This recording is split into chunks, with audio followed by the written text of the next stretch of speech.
अस्सलाम वालेकुम। कहिड़ा हाल आहिनि? ख़ुशि आहियो? उमेद तव्हां सभई ठीकु हूंदा ऐं टेस्टूं बि तव्हांजूं सुठियूं थियूं हूंदियूं ऐं सुठी तयारी ईंदड़ टेस्टुनि जे लाइ करे रहिया हूंदा। अच्छा, हीउ पेपर आहे SST जो, जेको SPSC कंडक्ट कयो 4 मई ते। ठीकु आहे, 4 मई 2024 ते हीउ कंडक्ट कयईं ऐं शाम वारी इवनिंग सेशन वारो हीउ पेपर आहे। मॉर्निंग वारो न आहे, इवनिंग वारो आहे। उनजो जेको सिंधी वारो पोर्शन आहे उहो असां हाणे सॉल्व कंदासीं ऐं गॾोगॾु तव्हांखे गुज़ारिश कंदुसि त अगरि तव्हां मुंहिंजे यूट्यूब चैनल ते नवां आहियो त काइंडली हिनखे सब्सक्राइब कयो।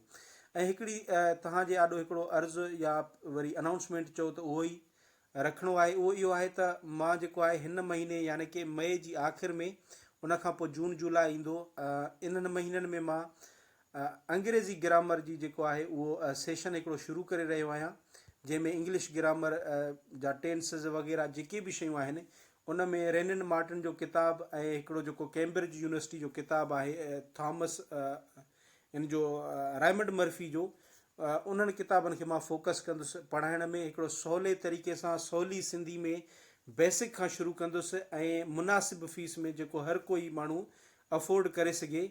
जंहिंखे इहो जॉइन करिणो आहे उहो मुंहिंजे हिन नंबर ते जेको आहे व्हाट्सएप करे 033329663335। ऐं इंग्लिश असांजी ज़रूरत आहे हर इम्तिहान में, हर इंटरव्यू में, हर जॻह ते। तव्हांखे मां इहो सजेस्ट कंदुसि पर्सनली त इहो ज़रूरु जॉइन कयो। ऐं इन सां गॾु जेके जॉब्स में ॿियूं इम्तिहाननि में, जीअं पाकिस्तान स्टडी थियो, करंट अफेयर थियो, मैथमेटिक्स थी वई, साइंस थी वई, उनजो बि हिकिड़ो मां सेशन शुरू कयां थो पियो। उन जे लाइ बि कोई जॉइन करे त उहो बि मूंसां राब्तो करे सघे थो। अच्छा, हाणे असां अचूं था सिंधी ते। हीअ आहे सुवालु आहे जेको 41 आहे त ॾहोको। ॾहोको छाजो क़िस्म आहे? इहो थरी लोक गीत आहे ॾहोको। ठीकु आहे। उनखां पोइ 42 ते आहे समन जे दौर जो कहिड़ो इश्किया किसो आहे? दोदोस चनेसर, उमर मारी, नूरी जाम तमाची, लाखो फुलाणी। हाणे हिन में तव्हां भुलंदव लाखे फुलाणी ऐं नूरी जाम तमाची। नूरी जाम तमाची त आहे ई आहे, लाखो फुलाणी आहे या न आहे? त इन में जेको ॼाम लाखो ऐं मेहर राणी आहे उहो इश्किया दास्तान आहे। हिते छड़ो लाखो फुलाणी लिखियलु आहे। ॼाम लाखो ऐं मेहर राणी, या वरी ॼाम लाखो ऐं ओॾिण, इहे ॿई जेके आहिनि इहे इश्किया दास्तान हुया ऐं इहे ई समन जे दौर में बि हुया। इन जे करे हिते सिर्फ़ु ख़ाली लिखियलु आहे। तव्हांजो जेको सही ऑप्शन थींदो उहो नूरी जाम तमाची थींदो।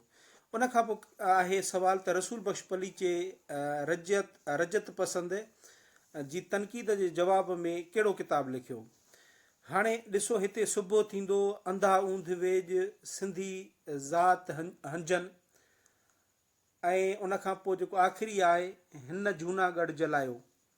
हाणे हीअ जेके बि किताब आहिनि हिननि में जेको आहे 2 किताब जेके आहिनि उहे तनक़ीद जा आहिनि। इहे जेके किताब आहिनि 2, अंधा ऊंध वेज ऐं सिंधी ज़ात हंजन, इहे 2 किताब तनक़ीद जा आहिनि। ऐं हीअ जेका किताबु आहे इहो आहे जेको आहे सो इन में अदबी परख थी, माना बुनियाद उन ते आहे, मौज़ू ते अदबी परख, अदब जी परख, सॉरी अदबी न, अदब जी परख। त पोइ असां वटि जेको हीअ ऑप्शन आहे पहिरियों, अंधा ऊंध वेज, इहो ऑप्शन सही आहे। हिते इहो सही थींदो। उनखां पोइ सुवालु आहे सिंध ऐं हिंद ते पहिरियों सफ़रनामो कंहिं लिखियो? इहो पहिरियों सफ़रनामो जेको हुयो हिंद ऐं सिंध ते इब्न बतूता लिखियो हुयो। ठीकु आहे। उनखां पोइ आहे जंहिं बैत में काफ़ियो विच में अचे उन खे छा चइबो आहे? उनखे सोरठो चइबो आहे। सोरठो, ऑप्शन सी सही आहे हिते। शाह करीम किथे जो रहाकू हो? शाह करीम बुलड़ीअ जो रहाकू हो, बुलड़ी जो। ठीकु आहे। शाइरीअ जो मजमूओ गुनाह जा गीत कंहिंजो लिखियलु आहे? इहे गुनाह जा गीत जेको किताबु आहे शाइरी जो, इहो इसहाक समीन जो आहे। बी ऑप्शन सही आहे। गैन खे काफ़ लाइ कहिड़ो मखरज इस्तेमालु थींदो आहे? त इन्हनि हर्फ़नि खे असां काकड़े मां कढंदा आहियूं, इन जे लाइ काकड़ो जेको आहे उहो सही थींदो। उनखां पोइ आहे आइन अकबरी कहिड़े सिंधी आलिम जी तसनीफ़ आहे? हूअं त असांखे ख़बर आहे त आइन अकबरी कंहिं लिखियो हुयो? आइन अकबरी अबुल फज़ल लिखियो हो। ठीकु आहे, अबुल फज़ल। ऐं अबुल फज़ल ई सिंधी हुयो। ठीकु आहे न, मुग़लनि जी दरबार में हुयो, सिंधी हुयो ऐं हे सेवण शहर जो हुयो। अबुल फज़ल सेवाणी बि चवंदा आहिनि हिनखे। त ऑप्शन हिते डी इहो सही रहंदो। आख़िरी सुवालु आहे सिंध जो उहो कहिड़ो मिसाली ॻोठु आहे जेको पुरअमनी ऐं सफ़ाई सुथराई में आइडियल ॻोठु आहे? हाणे हीउ ॾाढो मुंझाईंदड़ सुवालु आहे जंहिंजी पक मूंखे बि न पई ऐं ख़बर नाहे।